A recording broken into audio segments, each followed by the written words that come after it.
Anthony McCarron and Ty Butler here now. Anthony, Nolan McLean brings it again. He's got a breaking ball for the ages. He seems to be the real deal so far. So what impresses you most about what we've seen from him through 2 starts?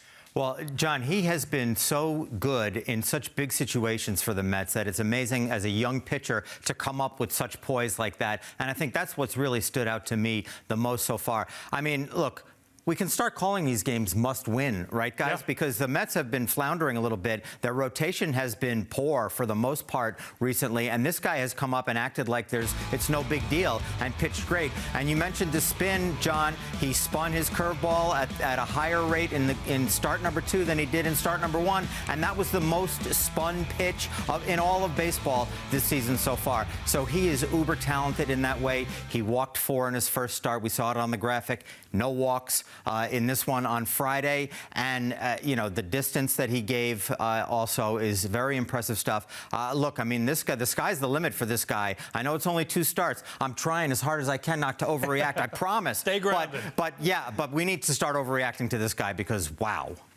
I'm going to stay there with what you just said. That poise, under pressure, going into a house of horrors for the Mets. We know Atlanta has provided that for them. He's come up. He heard the noise.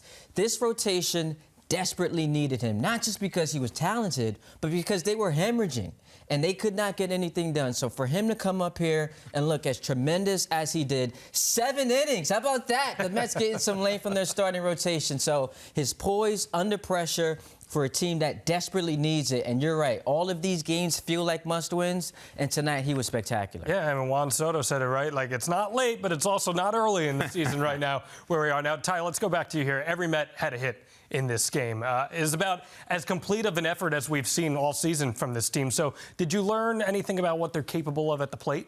I actually did not, because this is what we thought we were going to get to start the season. Now, remember, coming into the year, their strength was supposed to be this offense. It was not that rotation that got out to a great start. So seeing the Mets do this, we were expecting that. Earlier this week, they hung 8 runs on the Nationals. That was a day after they hung 7 on Seattle. So we know what they're capable of. It's just a matter of consistency, being able to get it done timely, and hitting with runners in scoring position. This ended up being a laugher.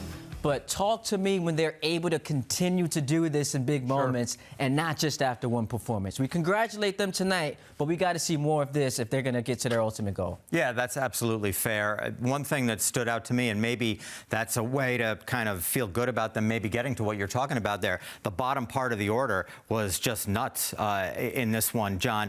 6 through 9 was 12 for 20, 6 runs scored, 6 RBI. I mean, that's incredible stuff. So it wasn't just the bold-faced names, guys, who were really raking here. I mean, obviously, Soto homered, had a bunch of hits. Lindor 3 hits. I think they had 5 guys with 3 hits in the lineup, but it wasn't just those big names. It wasn't the Fab 4 or whatever we're calling them these days. It was the other guys, too. They had 24 hard-hit balls classified by StatCast. That's more than almost twice as many as the Braves had in this game, and the Braves put up 7, so the Mets were raking tonight. Speaking my language with the hard hit rate, look at that. Runners in scoring position, 8 for 18, 444. And they've been doing it in August, John. They are, and the Phillies lost, by the way. So the Mets now 6 games back in the division, and you guys will be back as well on Honda Sports Night.